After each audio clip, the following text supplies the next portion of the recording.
of Indian Chest Society. He is at present the Vice Chairman of AIIMS. Please give big hands to Dr. Professor Surjkant. Thank you, Dr. D.P. Singh. It's a great honor and privilege for me to chair this session. Although it's a JDN parliament, but of course you can become a very good parliamentarian only when you are academically sound. So just to update your knowledge in the field of very important procedure that is called arterial blood gas analysis. So we have Dr. Sudhir Kumar here. He has already been introduced to the forum, and he will speak on very simple interpretation algorithm, how to do ABG and how to interpret. I don't know how many you have practicing ABG, how many you have taking the samples, but this is a very good, important procedure in every ICU, irrespective of your specialty. You may be from pulmonary medicine, you may be from general medicine, you may be from anesthesia, you may be from surgery, you may be orthopedic surgery, you may be from cardiology. But to have the ABG and interpret ABG now has become a very important respiratory procedure, very important ICU procedure. So I think everybody whoso have gone outside our door, please call them. It's a very important topic, and I request Dr. Sudhir to proceed for the lecture. Thank you, Dr. Surjkant, sir. We have been allotted only 20 minutes, so I will concentrate on just the steps, how to interpret an ABG report. And I will try to make it as simple as possible, but however, some calculations have to be done either on paper or in your mind to interpret your ABG. So some of the formulas you have to remember. So let's say, what's the first step? Once you get an ABG report, you have to either look at PaCO2 and bicarbonate both, or alternatively, you can just look at pH. So the normal range is between 7.38 to 7.42. That's a strict range. Here it is, I have mentioned it 7.35 and 7.45. But I would request you to consider 7.37 also as a range outside. So once pH is outside the range, look at its value, whether it is less than 7.38, that is its acidosis, or if it is more than 7.42, then we are moving towards alkalosis. Once we have decided that it is acidosis or alkalosis, then our second step should be to see that what type of acidosis or alkalosis it is. So if pH is less, then we look at bicarbonate. If bicarbonate is on the lower side, that is the normal value we all know is between 22 to 28, or averaging around 24. So we always calculate from 24. So if bicarbonate is low, then probably we are dealing with metabolic acidosis. Whereas if PCO2 is high, then we are dealing with CO2 is 40. So if it is more than 45, so we are dealing with respiratory acidosis. If pH is on the higher side and if bicarbonate is high, then we are dealing with metabolic alkalosis. And if PCO2 is low, then we are dealing with respiratory alkalosis. Once we have found that there is a primary disorder, whether it is metabolic acidosis, alkalosis, or respiratory or whatever, then we have to ensure that we are dealing with a simple disorder or whether we are dealing with a combination of disorders. As what is a simple disorder? When like either it is purely metabolic acidosis or it is purely respiratory acidosis. And how do we come to know that? We come to know by checking for the calculated expected compensation for a particular disorder. So, for example, in case of respiratory disorder, we have got two categories. One is acute and another is chronic. Why it is so? Because the compensation is done by kidneys and it takes 6 to 24 hours to fully compensate it. So we will always have two categories in respiratory.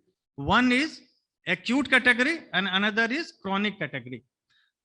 So if it is respiratory acidosis, we have to assess what is the expected compensation as per the history. If it is acute, then we expect change in bicarbonate will be 1/10 of, or increase in bicarbonate will be 1/10 of the change in carbon dioxide.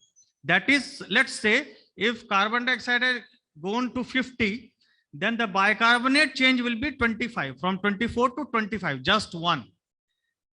But if it is a chronic compensation, if the history is beyond say 12 hours or 24 hours, then we will expect a change of 4 bicarbonate increment for every 10 increment of PaCO2. That is 0.4 into change in or increase in PaCO2.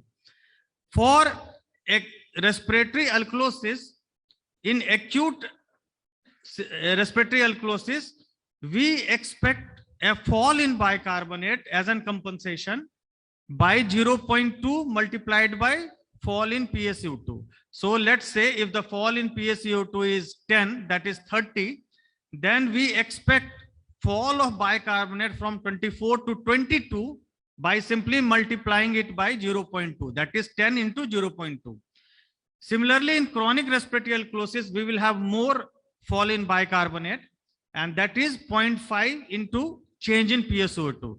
So if it is 10, that is if PaCO2 is 30, then bicarbonate will rise from 24 to 29, that is half of that. And therefore, if we find that the expected change is equal to the actual change, which is in the ABG, then the disorder is simple. If the expected change is not equal to the actual change, it is different, then we have something more, some other disorder, metabolic or respiratory disorder associated with this, with a primary disorder. Now, this was regarding respiratory component. Now coming to the metabolic. In metabolic, we do not have acute and chronic. And why it is so? It is so because the respiratory component quickly adapts and compensates for the metabolic component.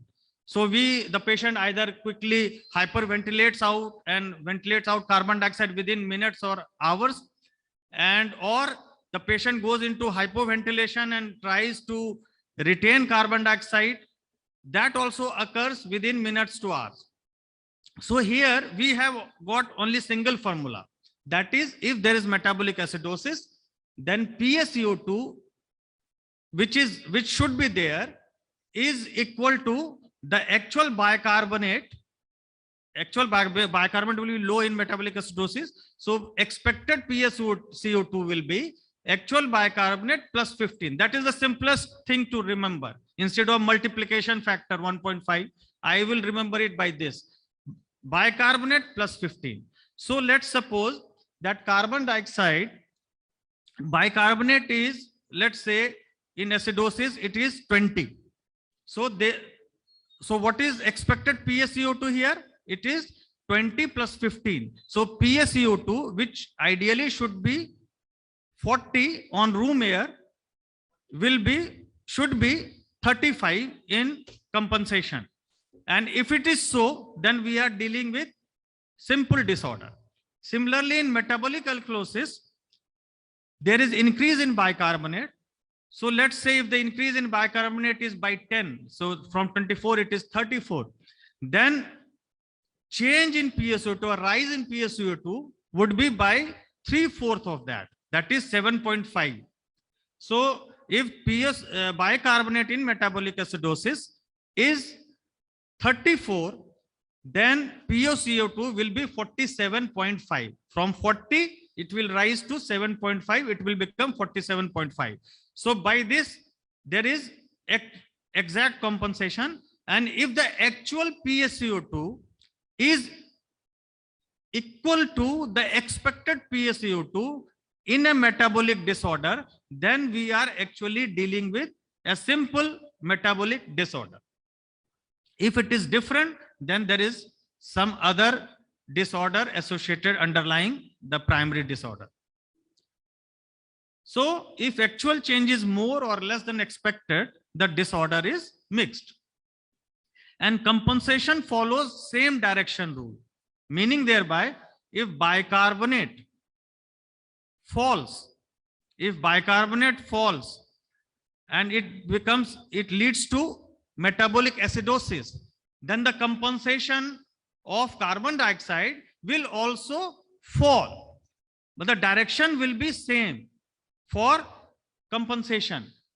But if the changes, if you see that the changes are in opposite direction or is not going exactly in the same direction, then probably it is a mixed disorder. So to find a mixed disorder in metabolic cases, metabolic acidosis, the very important step is to assess anion gap. And this is one of the most important part in ABG analysis. So what is anion gap? It is sodium minus the level of sodium minus the total of chloride in the ABG and total of bicarbonate in the ABG. So it should be between 10 to 14. That's the normal range. If it is high, then it tells you about the underlying cause of possible cause of metabolic acidosis. If it is normal or low, then also it tells you another underlying cause. For example, a normal anion gap metabolic acidosis will be most likely because of increase in the chloride ion, and that is called hyperchloremic metabolic acidosis, which is usually found in acute diarrhea. Whereas if it is anion gap is raised or increased, it is in lactic acidosis, ketoacidosis, chronic renal failure, and so on. Once we have anion gap calculated, then to assess whether we have got another metabolic component associated with metabolic acidosis, that is anion gap metabolic, raised anion gap metabolic acidosis, we need to compare the change in the increase in the anion gap with the decrease in the bicarbonate which is in the ABG. So let's say, for example, that anion gap increase in it should be 12, it is 20. Anion gap is 20. So the change is 8. Now we have to see whether the bicarbonate has also decreased by 8 or not. That is from 24, it is actually 16 or not. Now, if anion gap is more than the change in the fall of bicarbonate, then here, because of the higher proportionate bicarbonate, here is coexistent metabolic alkalosis disorder. So this formula is the ultimate formula where your ABG actually ends analysis. The once you calculate the change in bicarbonate in the ABG with the anion gap in metabolic acidosis, and if the change or decrease in bicarbonate is less than the increase in anion gap, then there is associated metabolic underlying acidosis, alkalosis, sorry. Whereas if it is reverse or if it is equal, then we are dealing with non-anion gap metabolic acidosis, not dealing with, there is underlying non-anion gap metabolic acidosis, possibly usually because of diarrhea, because there is a washout of bicarbonate. So these are the simple 4, 5, 6 steps in analysis, but there are certain important things before we embark on analysis of an ABG. and that should be very quickly, assessed. For example, in this patient, a patient of diabetic male came in emergency with hyperapnea and mental altermentation. His sugar was very high. He had positive ketones in the urine. His pulse oximetry measured saturation as 98%, and his room air ABG was as given in this case. So first thing is that we need to, as far as possible, we must have an ABG on room air, because that will be very easy to distinguish or to find out the cause of that particular problem. What would be the diagnosis? What should be, how it should be managed? So for example, here it's an ABG here with this history. So what do you think? What is wrong here? Anybody who can say what is wrong here?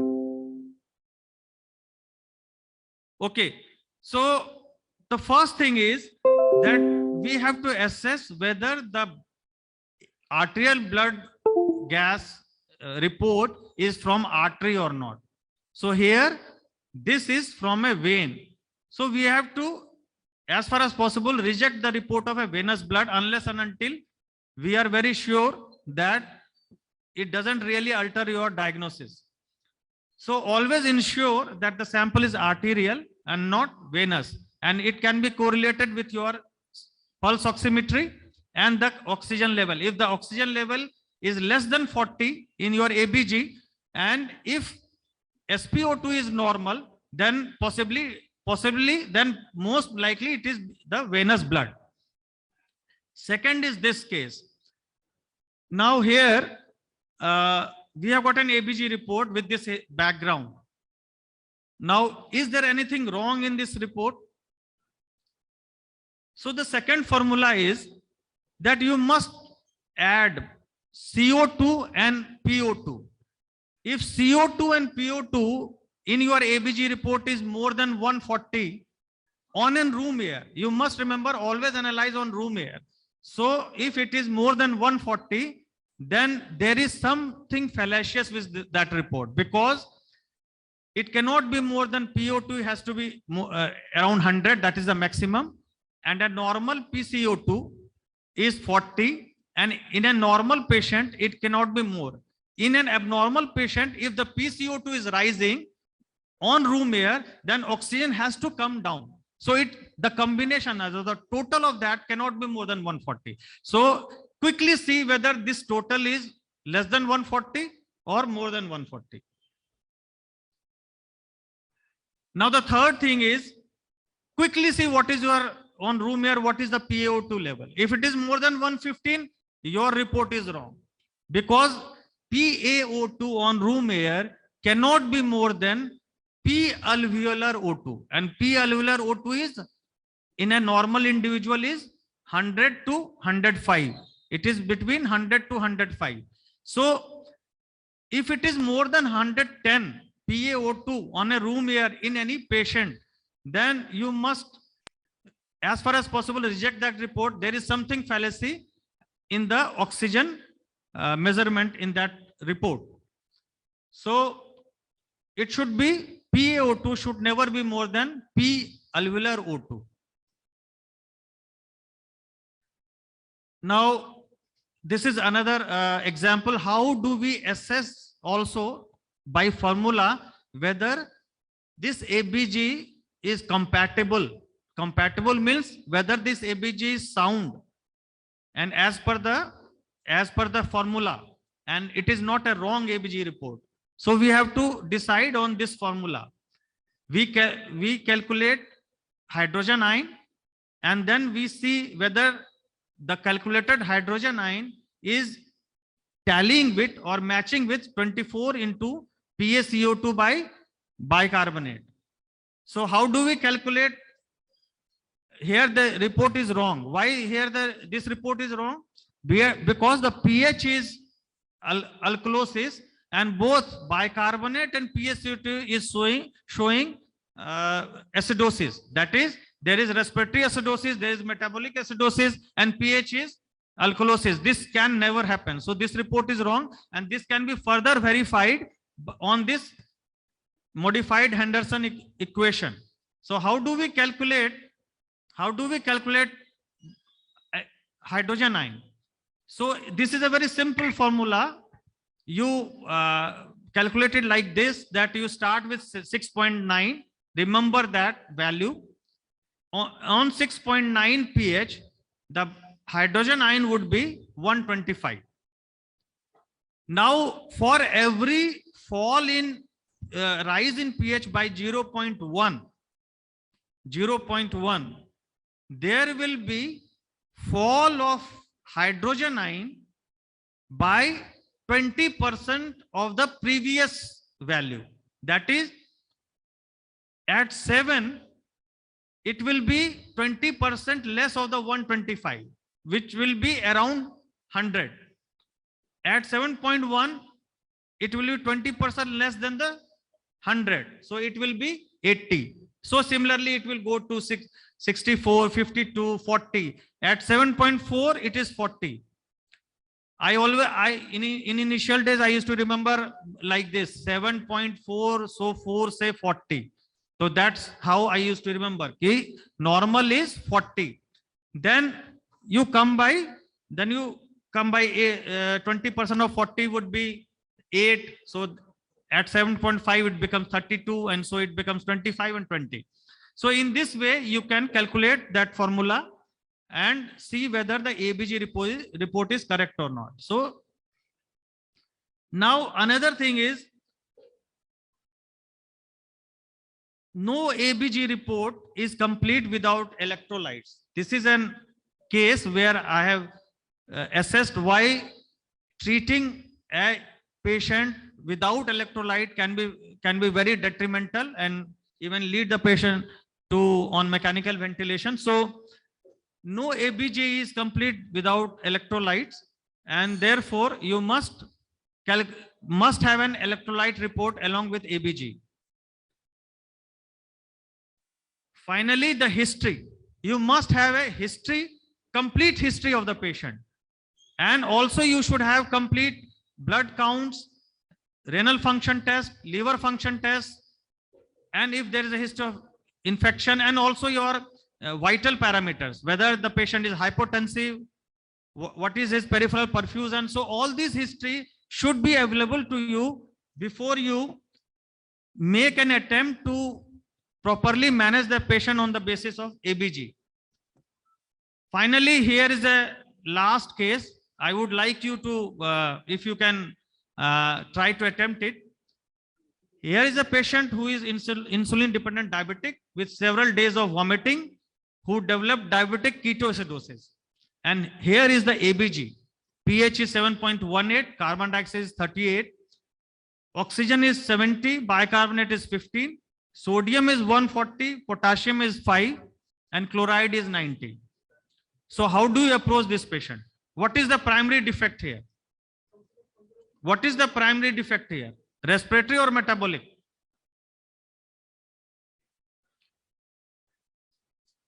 Is it acidosis or alkalosis? So it is acidosis because pH is low, and it is metabolic because carbon dioxide is in normal range and bicarbonate is low. So it is metabolic acidosis. Now we have to see whether the compensation for this metabolic acidosis is correctly done here. Is it there, or it is low compensated or hyper compensated? Whether it is a pure metabolic acidosis or there is some other mixed defect. So we will compare, we will see what is how to calculate it. Now the expected PaCO2 in metabolic acidosis is bicarbonate plus 15. Here bicarbonate is 15. So the expected PaCO2 should have been 15 plus 15, 30. But here carbon dioxide is 38. So there is a mixed defect. Now we have to find what is that extra mixed defect. Now we have to look for anion gap. And here, if you see the anion gap is coming around 35, which is more than say 14 or 15. So that is 20 units or milliequivalents more than this. So there is a raised anion gap, high anion gap, metabolic acidosis. Now we have to see whether the change in anion gap is equivalent to the fall in the bicarbonate. The bicarbonate is 15. So the fall from the normal level is 9. And here the anion gap is around 20. So 20 is more than 9. So that gives you a understanding that there is superimposed metabolic alkalosis. And this is evident from the history because of the vomiting. So their bicarbonate was washed. So with this, I would like to end my talk here. Already time is up. Thank you very much for patient hearing. Thank you, Dr. Sudhir. I think he was, so have a grand round of applause for Dr. Sudhir and the academic chairman, Dr. DP Singh, who has organized this wonderful academic feast. Any question, any quick one question I can take due to shortage of time. Any quick one question? Okay, if there is no question, then thank you very much. Thank you, Dr. Sahajanand Prasad Singh, the upcoming national leader